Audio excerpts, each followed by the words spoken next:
Mesdames, Messieurs, bonsoir. Bienvenue à Maki Hebdo, le magazine de la rédaction de Télésud.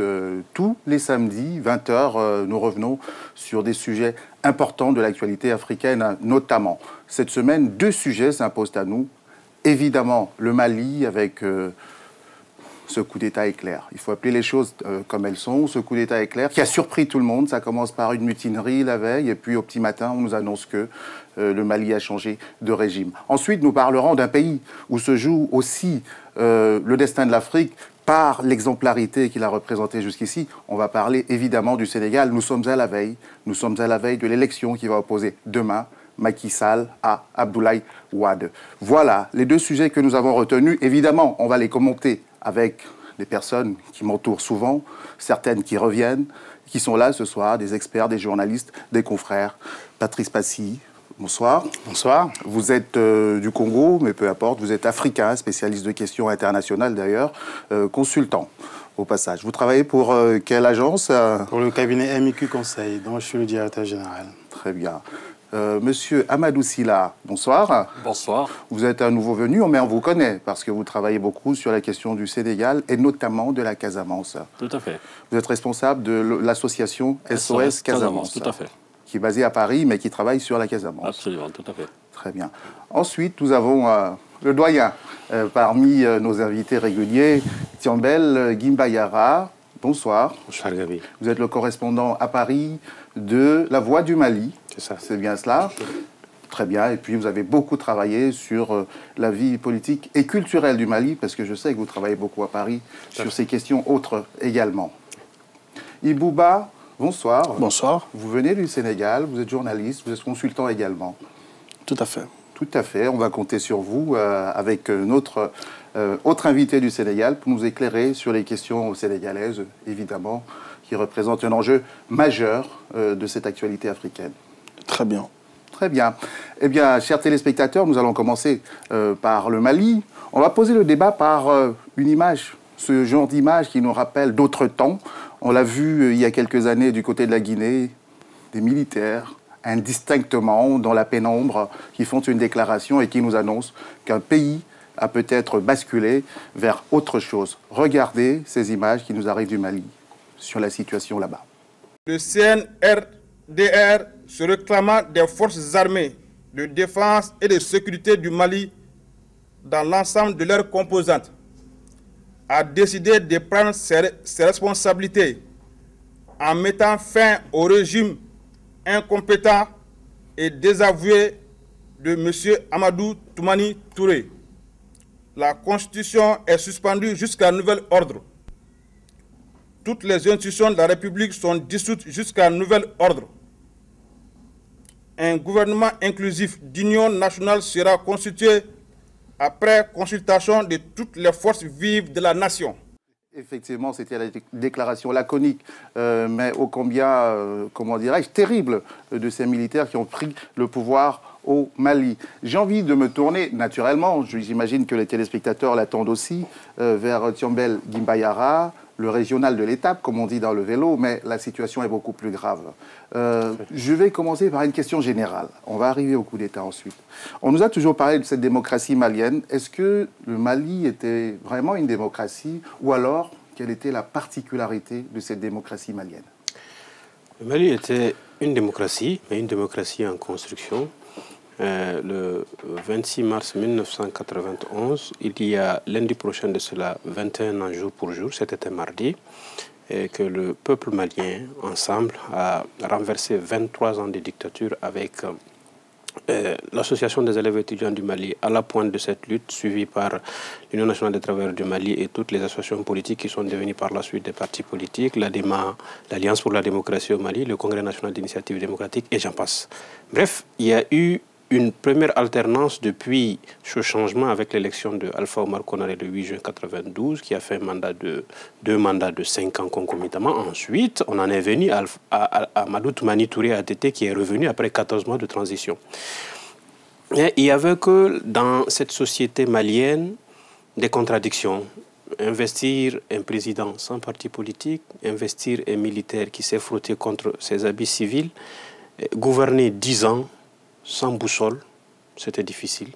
C'était un pari.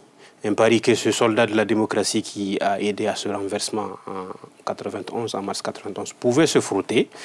Un pari qui faisait du Mali leadership en la matière, mais il fallait aussi compter avec cette forte société civile et ces nombreux partis politiques, cette contradiction interne en cette société malienne qui faisait que c'était difficile de contrôler le bateau qui tanguait avec des erreurs, très certainement, qu'il ne faut pas démériter, mais on pouvait dire qu'on était dans une démocratie en construction, qui n'était pas certes parfaite, mais qui avait pris le bon chemin. Dans le reste de l'Afrique, le Mali était considéré comme un exemple. Du côté du Congo, ou tout simplement en tant qu'Africain, comment perceviez-vous cette démocratie malienne? Comme on vient de le dire, c'était on appréciait bien le parcours, on appréciait bien l'alternance démocratique, et on est un peu surpris par ce qui arrive. Pour ne pas dire, on regrette ce qui se passe en fait actuellement. Et pour le voisin sénégalais qui est considéré aussi comme un autre modèle de démocratie, comment percevait cette démocratie malienne? Je crois que, comme il l'a dit tout à l'heure, M. Guimbayara, effectivement, c'était une démocratie qui n'était pas tout à fait sur l'élan majeur, mais qui s'est fait sentir et s'est fait apprécier par pas mal de pays limitrophes, comme le Sénégal qui a pu apprécier, comme d'autres pays aussi qui sont limitrophes donc, de ces pays maliens.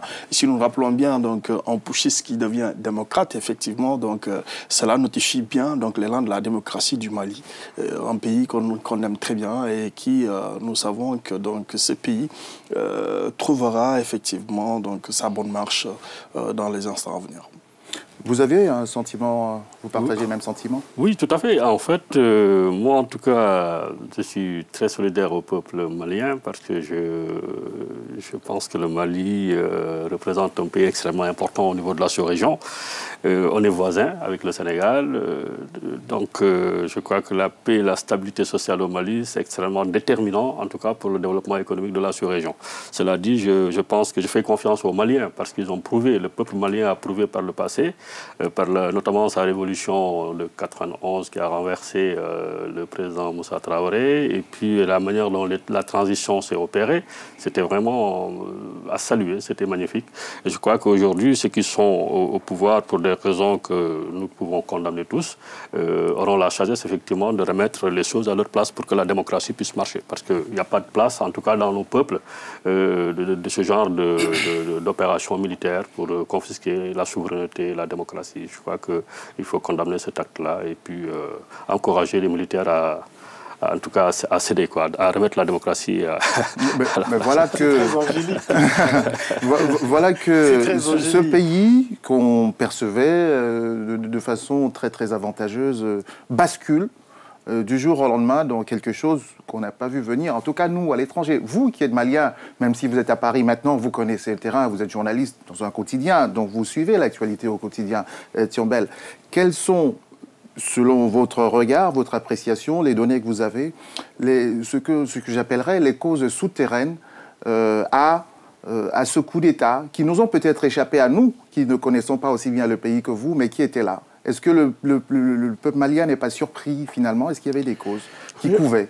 Je pense que même ces militaires qui se sont rendus à l'Office de radio-télévision du Mali ce 22 mars, l'arbre ne va pas cacher la forêt, qui ne va pas nous faire oublier le 22 mars 91, qui était un vendredi noir, où les victimes, la répression a connu son summum à Bamako en 91. À l'époque, on a fait plus de 1000 victimes, ce qui a vu certainement le destin de ce pays-là basculer. Je disais donc qu'il ne va pas nous faire oublier ce vendredi noir-là, était surpris, certainement. Sinon, comment expliquer, comment comprendre qu'une mutinerie partie de 15 km de la capitale à Bamako, qui concerne que des éléments de l'armée de terre, le corps de ce général déchu d'ailleurs en 91, marche sur Bamako, et occupe le palais, essaie d'occuper le palais, mais une résistance se fait, continuent leur chemin, vont marcher sur l'Office de radio-télévision du Mali, l'occupent avec des moyens, des tanks, et puis s'installent là et mettent 4 heures, de 22 heures à 4h50 du matin avant de présenter une déclaration. Et quelle déclaration? Donc pour dire qu'un comité de redressement de la démocratie et de l'état de droit, de la reconstruction de la nation est en place, et dirigée par que des sous-officiers, qui nous rappellent d'ailleurs que dans l'histoire des sous-officiers au Mali, il y a une coordination des sous-officiers dont les deux porte-paroles étaient des militants, c'est la syndicalisation de l'armée. Déjà, on est dans une dérive. Ils sont certainement étonnés autant que le peuple malien. C'est vrai que le président Amadou Toumani Touré, il faut rappeler d'ailleurs que le président Amadou Toumani Touré a commis des erreurs dans l'histoire du Nord, dans cette rébellion du Nord, qui n'est pas d'ailleurs une histoire maliano-malienne, parce que c'est les conséquences de la crise libyenne avec tout son corollaire. Ensuite, à cette insécurité du Nord, ces militaires ont ajouté un incivisme au Sud et le peuple se trouve pris en otage et ne sait plus où donner la tête et comment se faire entendre. Surtout que le principe n'est pas bon, ce n'est pas au bon moment. Si ATT était coupable, je ne dis pas que tout est blanc chez lui, s'il était coupable de ne pas respecter le calendrier, ne pas faire les élections le 29, ou s'il était coupable de haute trahison ou d'intelligence avec la rébellion qui s'était prouvée, et il va répondre de la suite. Mais ce n'est pas une raison d'interrompre un processus démocratique, de créer une situation d'exception qui va plonger le pays entre deux feux, la rébellion qui avance au nord et l'incivisme au sud, et finalement c'est le peuple qui paye le prix fort. C'est le risque où on peut basculer si la société civile ne suit pas, si les garanties ne sont pas trouvées, si on ne prend pas avec tact cette situation. Et un coup d'État est tout de même condamnable à tout égard, surtout quand il intervient dans un pays démocratique, sauf s'il a des bases. Certainement, revendiquer des armes pour aller se battre au nord, c'est légitime. Quoi de plus légitime que de revendiquer ces armes-là pour aller. Mais alors maintenant qu'ils sont aux affaires, même ils sont appelés à nous donner un destin, à nous payer des salaires, à veiller à la sécurité de 1 240 000, ne serait-ce qu'à leur caserne, et qu'ils ne sont pas compris du corps d'élite, le corps duquel ATT vient, qui est aujourd'hui autour de ce général dans un camp, et où est-ce qu'on nous mène, où est-ce qu'on en est. Quand tu fais un coup d'État et que tu n'as pas de pouvoir, tu n'es pas assis dans le pouvoir et que le président de la République est libre de ses mouvements et que la plupart de ces officiers ne sont pas là-dedans, il n'y a que des sous-officiers, est-ce qu'on peut vraiment parler de coup d'État? Quelle lecture vous avez eue, votre lecture d'expert, votre lecture d'observateur de la chose politique et géopolitique africaine notamment? Moi, je pense que ça a été un push à l'intérieur de la hiérarchie militaire malienne. C'est d'abord parce qu'il y a très peu de gradés dans cette junte. Et cette junte a du mal à convaincre, justement, les partis politiques et certaines personnalités à les rejoindre. Ça montre qu'à ce jour, il y a des tractations en cours. À ce jour, qu'il y a eu certainement des faiblesses, notamment dans la gestion de la crise actuelle au Mali. Et ces faiblesses ont peut-être été renforcées par la diabolisation rampante dont a fait l'objet ATT et qu'il a négligé dans sa communication pour pouvoir faire face. Du coup, ces erreurs accumulées, on a pensé qu'il était peut-être mieux d'interrompre le processus. On, c'est qui? C'est, je pense, une partie de la classe politique, une partie de ceux qui savent tirer les ficelles, qui pensent qu'il faut peut-être interrompre le processus pour pouvoir relancer, parce qu'à l'extérieur, il lui avait peut-être reproché sa tiédeur face au mouvement islamique et aussi dans la gestion de cette crise, de la crise au nord du Mali. Vous avez une lecture, Ibouba, différente de celle qu'on a entendue jusqu'ici, des événements au Mali? Je crois que c'est une défaite d'un consensus politique, en quelque sorte. Puisque ATT donc, en avait fait effectivement donc, un modèle de gestion, si vous voulez, dans ce pays qui est le Mali.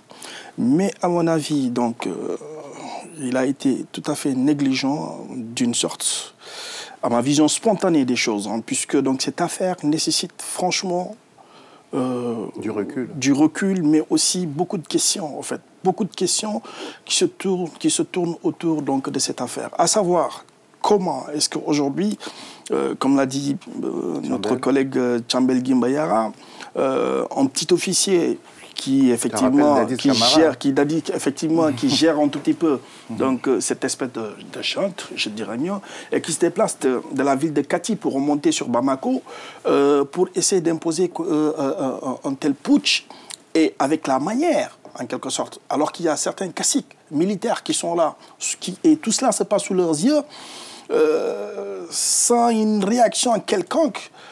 Franchement, ça... Il y a Anguille sous roche, vous voulez dire. Je pense que l'absence de réaction de la part de la haute hiérarchie militaire est une indication. Je pense que la mollesse de la réaction de la classe politique est une indication. Je pense que la timide réaction du Quai d'Orsay est une indication.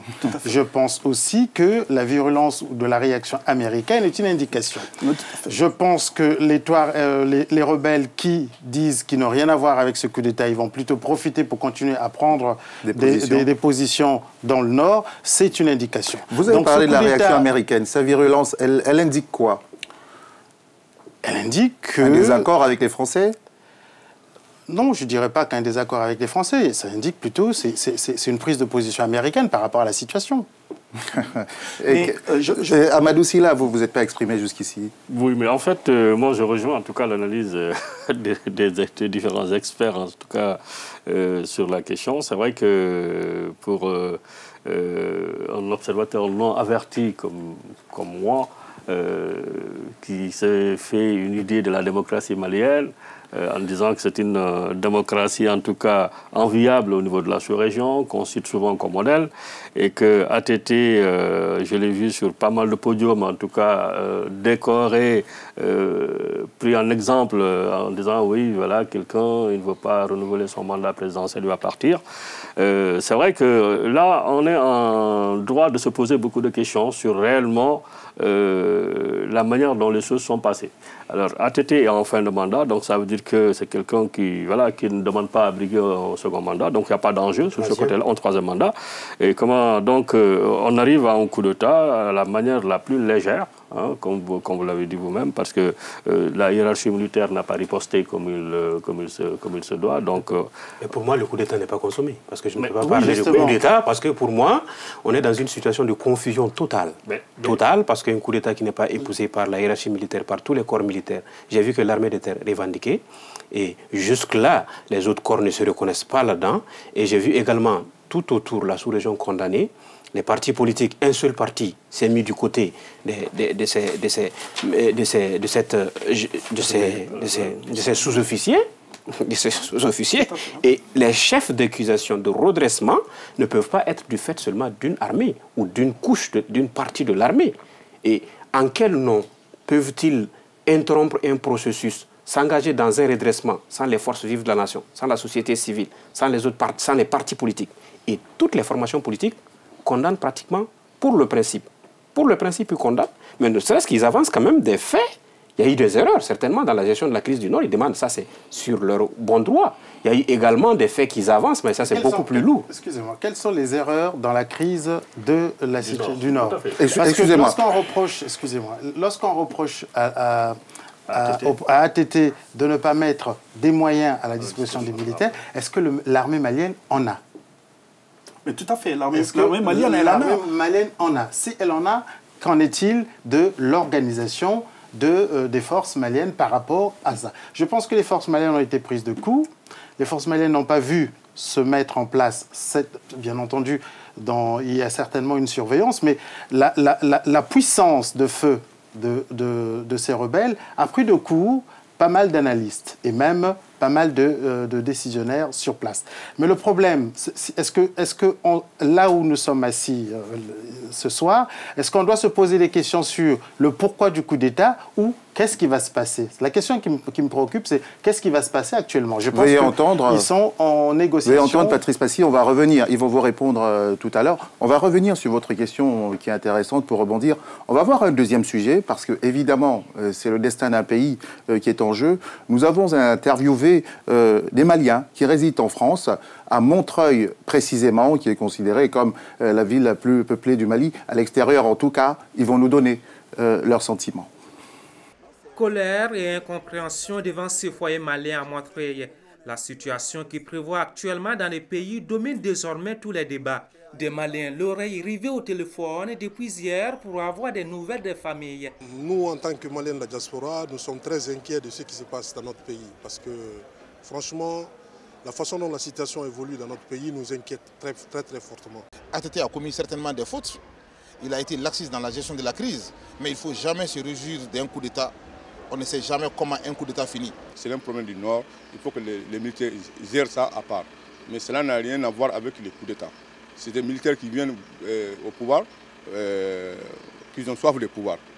Pour certains, en dehors de la confusion créée par les militaires, c'est la démocratie malienne et plus de 20 ans d'histoire qui sont remises en cause. Le Mali n'a pas besoin d'un coup d'État aujourd'hui. Ils n'ont qu'à attaquer AQMI. Ce n'est pas le président de la République et la Constitution et les ministres et les députés. Mais dans cet autre foyer, on s'est réjoui de la conduite des militaires. Ces Maliens suivent attentivement à la télévision nationale l'intervention des militaires. Nous sommes très contents.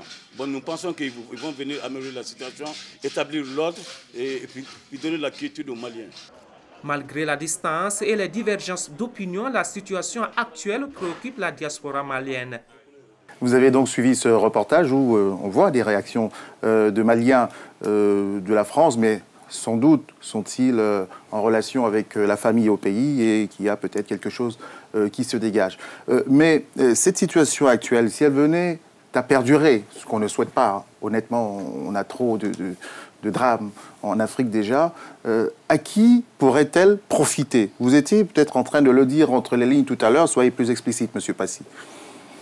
Un coup d'État ne profite jamais au peuple. Je n'ai jamais vu un pays qui a été redressé par des putschistes. Un coup d'État ne profite jamais au peuple. Il disloque le processus démocratique, il comprime la parole, puisque toutes les libertés généralement sont suspendues, la vie politique est mise entre parenthèses. Donc, c'est une situation d'exception. Mais est-ce que le Mali avait besoin de cette situation? Est-ce qu'il fallait en arriver là pour résoudre le problème du Nord? Je pense que ça a été un choix.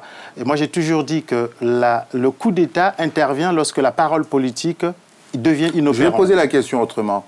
Qui pourrait avoir intérêt à pousser, à armer, à inciter des militaires, des officiers, des sous-officiers, des soldats de rang à prendre le pouvoir au Mali et à quelle fin?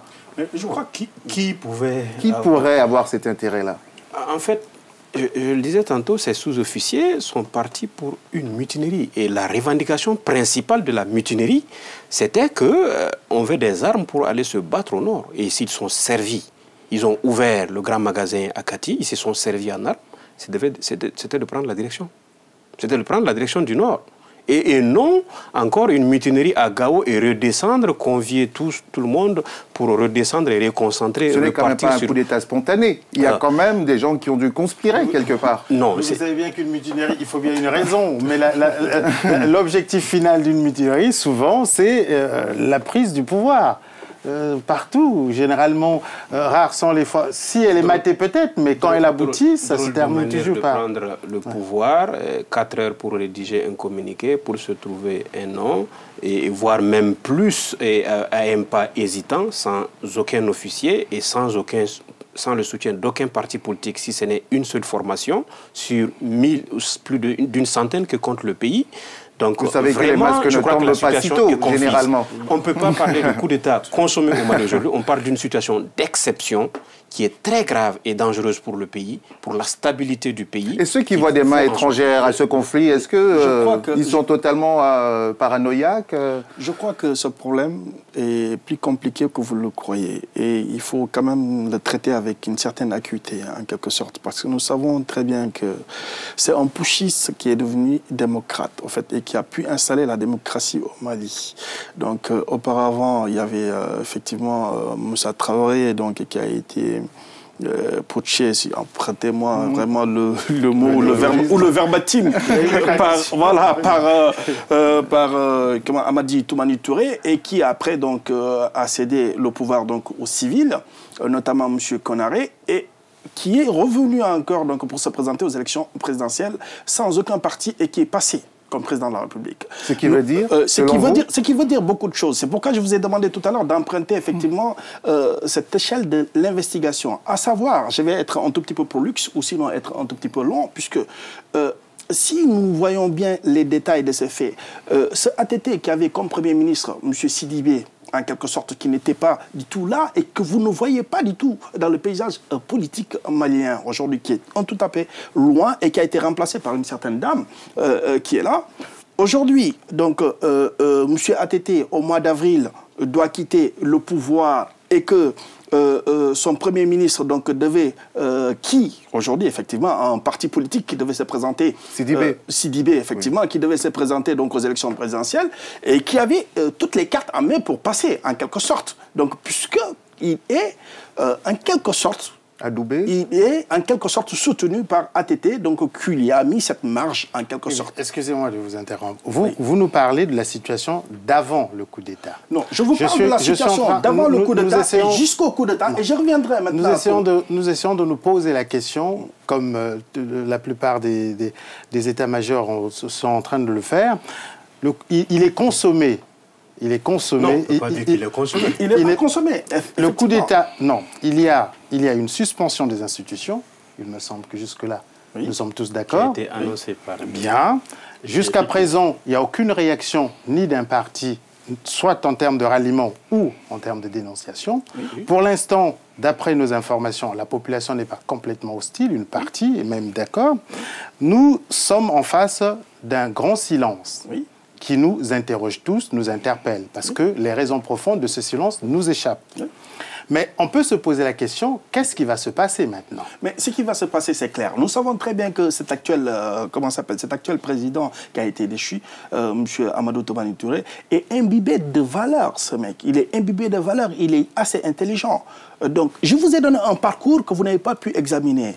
Quand vous dites imbibé de valeurs, je sais son parcours est quand même à féliciter, mais là, c'est l'échec, parce que pour perdre une élection ou pour se retrouver pour avoir un coup d'État sur le dos, c'est quelquefois sur une petite faute. Là, par exemple, sa gestion timorée de la situation dans le Nord peut être à l'origine de ça. C'est juste une frustration. Par exemple, la frustration, mais oui, la frustration d'un peuple et surtout d'une frange de l'armée n'est pas à prendre à la légère, surtout à la veille des élections ou des grands changements politiques. Alors, ma question, je reviens encore à la charge et je vais la poser peut-être à vous. Qu'est-ce qui va se passer maintenant? Parce qu'il y a un grand silence pour l'instant, puisque tout le monde s'observe. Personne ne fait tomber ses masques. Mais c'est ce qui fait peur, effectivement. Mais c'est ce qui fait effectivement peur. Donc c'est pourquoi je vous ai dit tout à l'heure, excusez-moi, c'est pourquoi je vous ai dit tout à l'heure de prendre cette échelle de l'investigation. Et je vous ai donné effectivement, voilà, je vous ai mis sur un chrono, en fait. Et sur ce chrono-là, j'allais effectivement arriver à ce jour que nous vivons aujourd'hui au Mali. Donc du Premier ministre, M. Sidibé, jusqu'à aujourd'hui au coup d'État où Amadou Toumani Touré, personne, bon, il paraît que voilà, il est avec l'armée, mais personne, on n'entend aucun cacique. Ils sont où les officiers? Ils sont où les officiers supérieurs de l'armée malienne? Personne ne parle. Mais c'est pour ça que... Donc vous revenez à ma question. Ma question, c'est... Il y a un grand silence. Autrement, il y a des trahisons, c'est sûr. Tout à fait. Pour que ça puisse exister et se faire, il y a bien qu'il y ait des trahisons. Amadou Sylla, allez-y, vous n'avez pas eu la parole. Je crois que c'est un peu complexe. Peut-être...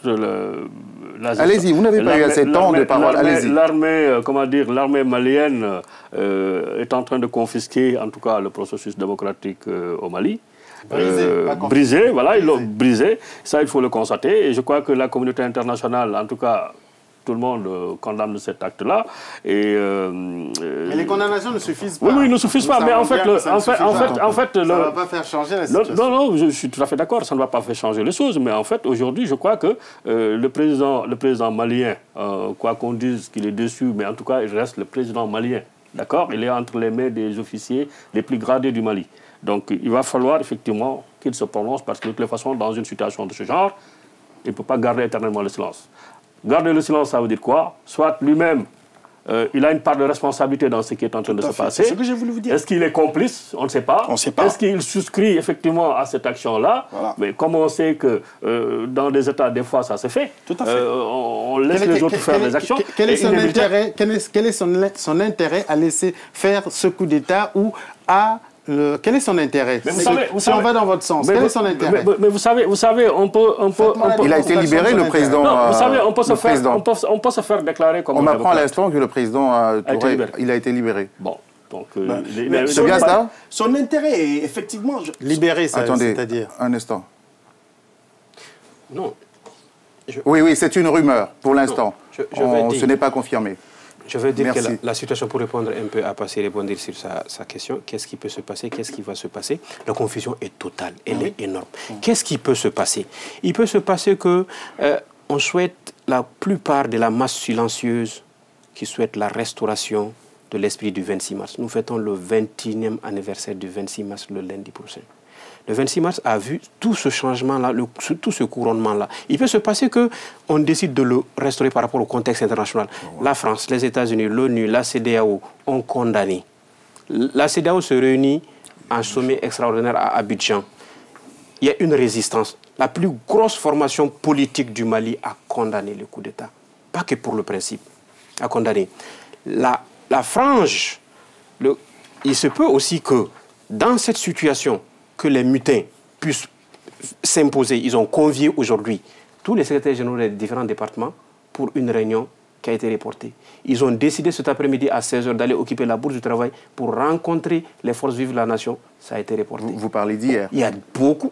Aujourd'hui, oui, tout à fait. Ils ont mis toutes ces actions en avant pour pouvoir concrètement conserver. Je crois qu'ils sont en train de tâtonner. De toute façon, un instant. Ils ne sont pas en train de tâtonner. Pardon, je vous en prie, parce que le temps, on a un deuxième sujet. Hein. On a pris beaucoup de temps avec le sujet malien, évidemment, il le mérite. Mais que ce soit Tiambel ou mes autres convives, vous aurez l'occasion, parce que ce Mali-là, c'est sûr qu'on en reparlera dans les semaines qui viennent. Mais la démocratie aussi, d'une autre manière, espérons-le jusqu'au bout, est en train de se jouer du côté du Sénégal. Deuxième tour de la présidentielle. Abdoulaye Wade, face à Macky Sall pour ce deuxième tour qui va les opposer. C'est peut-être l'exemple démocratique sénégalais, lui aussi, qui est à l'épreuve cette fois-ci. C'est l'heure de vérité, il y aura un vainqueur, il y aura un vaincu, on ne sait pas. Et on va regarder ce reportage qui pose un peu les bases de cette campagne du premier tour, d'abord du côté du président Wade. Regardez. Depuis le démarrage de la campagne pour le second tour de l'élection présidentielle sénégalaise, le candidat sortant Abdoulaye Wade fait une cour assidue aux chefs religieux. Que ce soit à Touba, le fief des Mourides, à Kaolack chez les Niassène ou à Tivaouane chez les Tidjanes, aucun grand foyer religieux n'a été épargné. Le président sortant a sollicité des consignes de vote auprès des différents chefs religieux. Moi, j'ai appris l'importance du travail à travers le mouridisme. Et je l'ai écrit. Priez pour moi.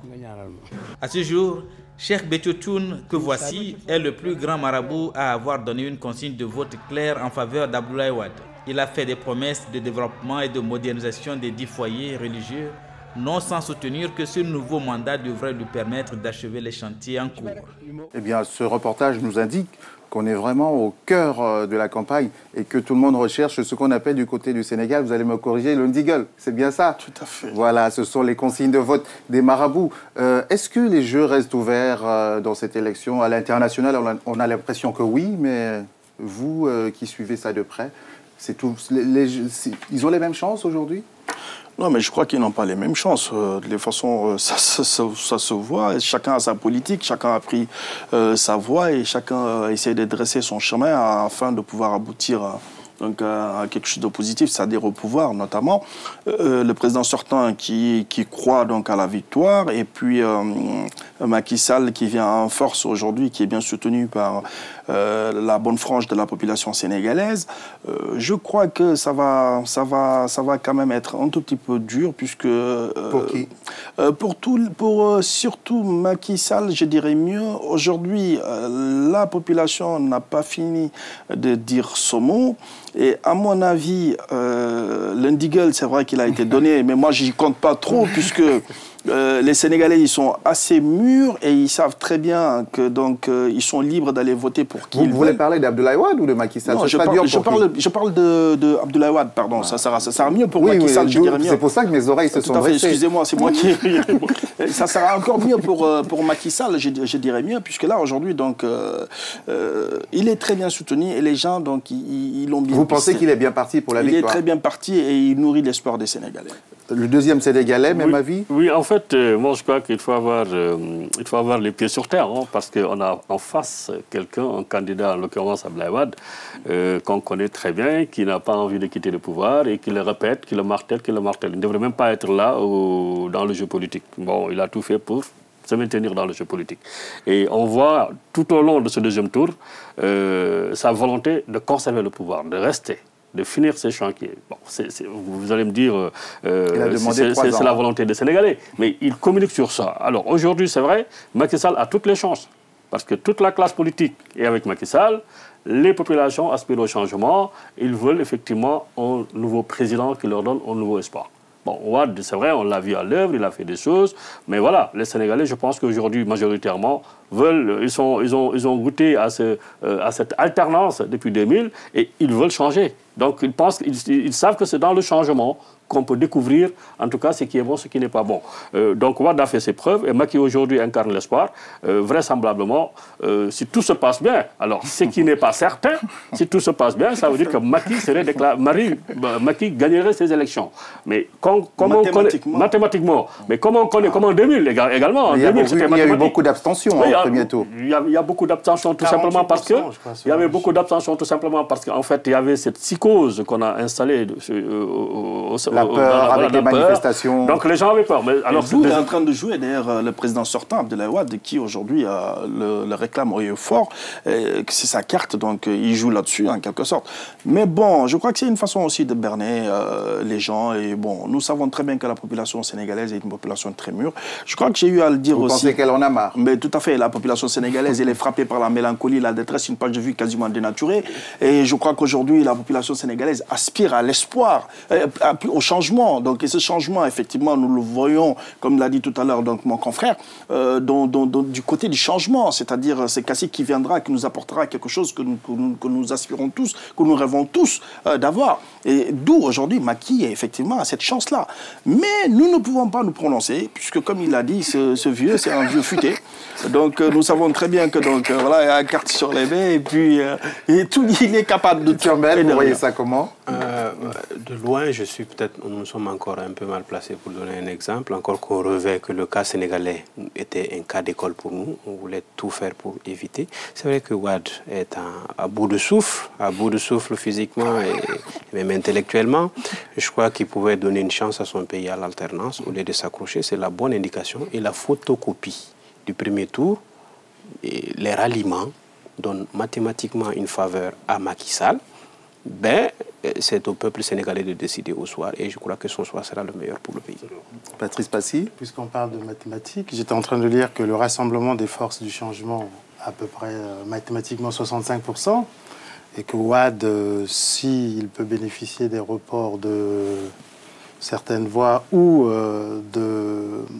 d'un certain éveil des abstentionnistes, il pourrait difficilement arriver à 40%. Donc je pense que mathématiquement, si les choses se passent comme ça devait l'être à l'école, Macky Sall a beaucoup de chance, mais comme la politique n'est pas toujours la mathématique, donc c'est pas très évident. Moi, la question, ce qui me plairait quand on essaie d'aborder ici, c'est, comme nous sommes à mi-parcours de la campagne, c'est de voir un peu les rapports de force. Quels sont les rapports quelles sont les offres des deux candidats et quelle est la demande sociale des Sénégalais?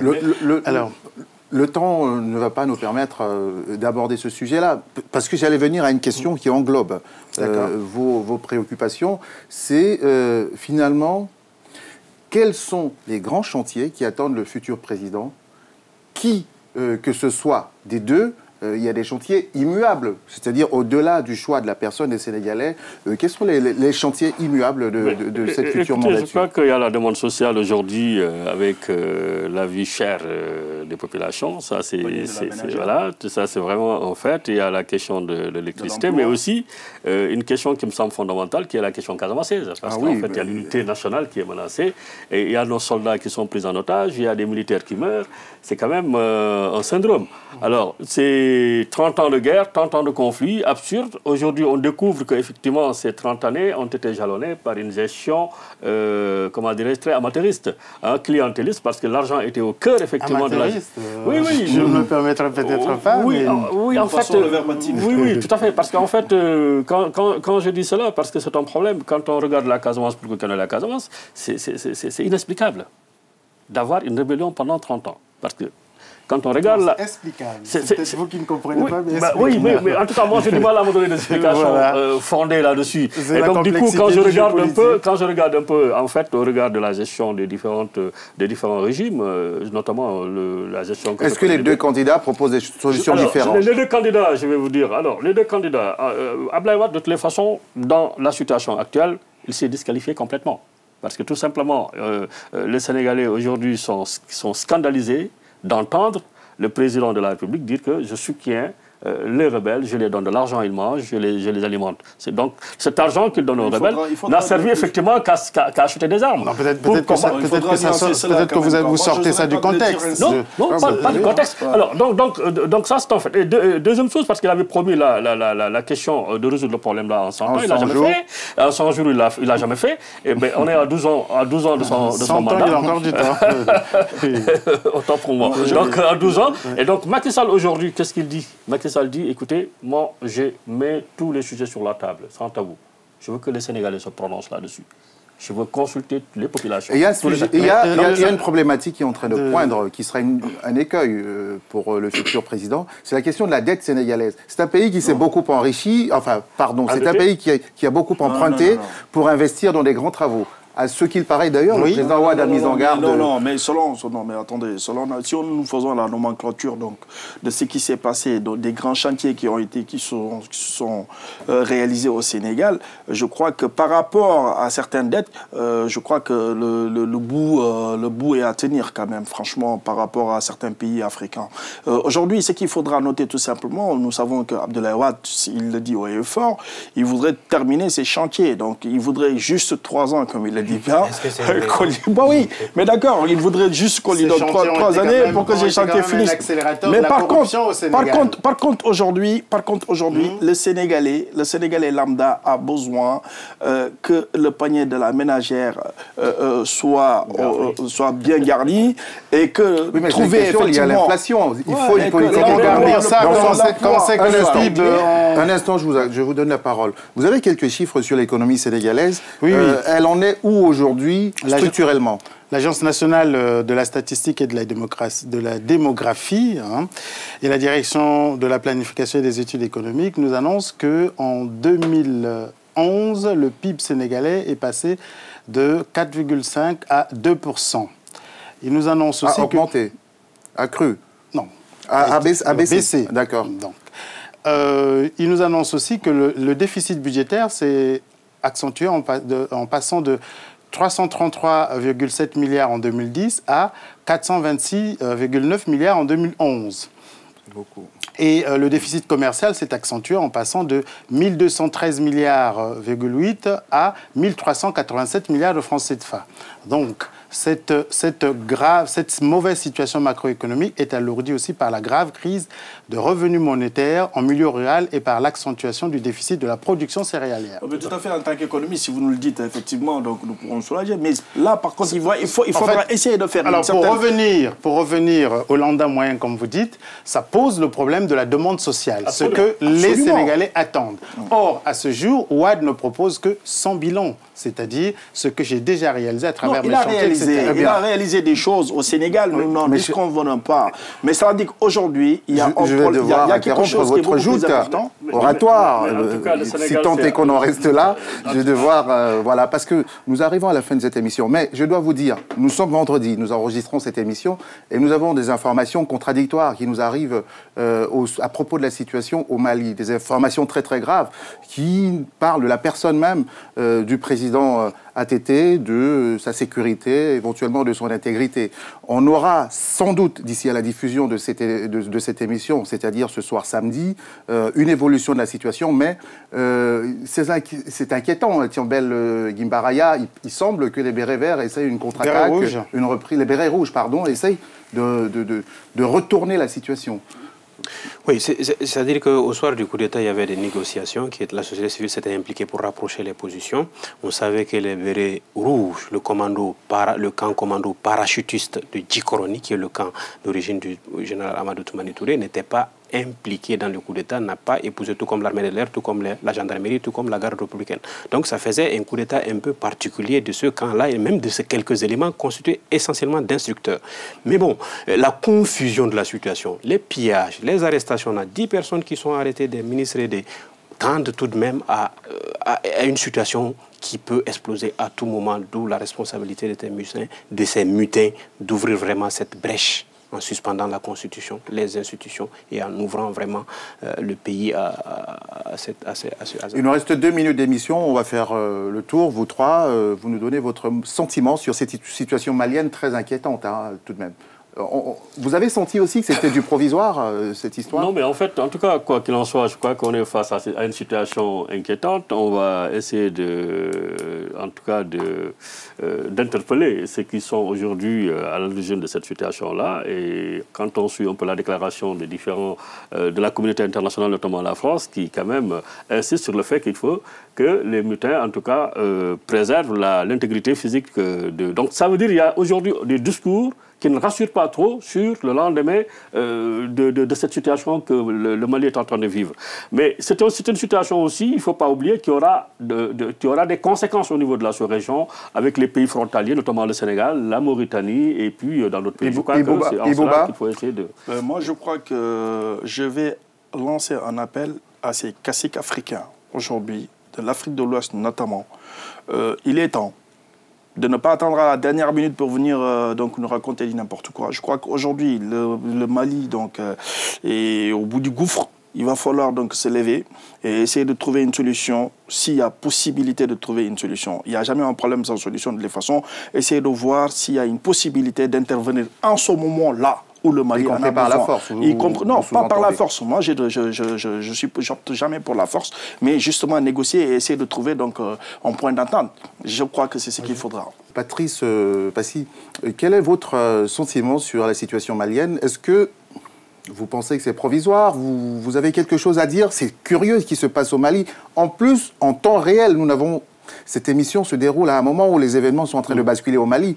On sera peut-être curieux demain, mais je compte sur votre sagesse pour savoir parler dans cette confusion-là. J'ai un rêve.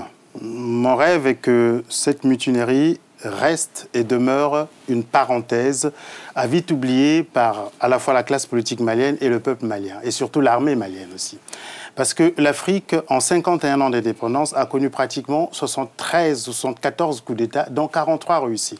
Nous ne sommes pas un continent à coups d'État et le processus politique ne peut pas se résoudre chaque fois par des changements violents engendrant la mort des uns et des autres pour faire avancer. Un coup d'État n'a jamais été une solution, il n'a été qu'un moyen qui intensifie les douleurs des peuples et cela a été prouvé durant toutes nos 50 années. Donc je pense que la classe politique malienne va se ressaisir, que le peuple malien va se ressaisir pour dire non aux imposteurs et aux putschistes parce que la lutte politique se fait dans les urnes. Nous ne sommes plus en 1960 où tout se faisait soit de l'extérieur ou en interne pour pouvoir, à travers la violence, pour pouvoir déstabiliser un pouvoir.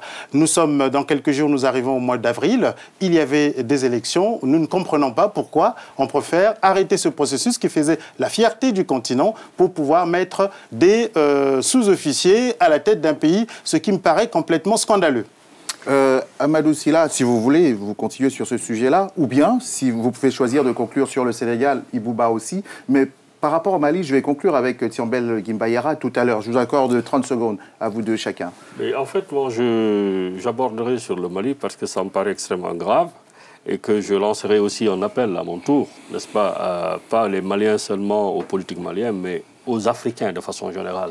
Parce que je crois que ce qui se passe au Mali est très grave et il ne faut pas aujourd'hui voir que cela crée en tout cas une fragilité au niveau de la sous-région. Et si la situation se complique, évidemment, il y aura des répercussions dans nos pays limitrophes. Donc ça veut dire que ça peut basculer au Sénégal, ça peut basculer en Mauritanie et on ne le souhaite pas. Et je crois que aussi c'est le rôle de la communauté internationale. Voilà, le Niger, la communauté internationale aujourd'hui doit être ferme par rapport à la situation. Il y a l'Union africaine, il y a l'Union africaine. Aujourd'hui, il y a en Afrique quand même des mécanismes aujourd'hui qui peuvent élever la voix, en tout cas permettre à le mot de la fin pour vous. Le mot de la fin, l'Union africaine, levez-vous, allez voir ce qui se passe au Mali, soyez là à temps réel. On a besoin de vous à temps réel, pas après. C'est-à-dire, je ne sais pas, vous savez très bien qu'aujourd'hui, ça se passe très mal au Mali.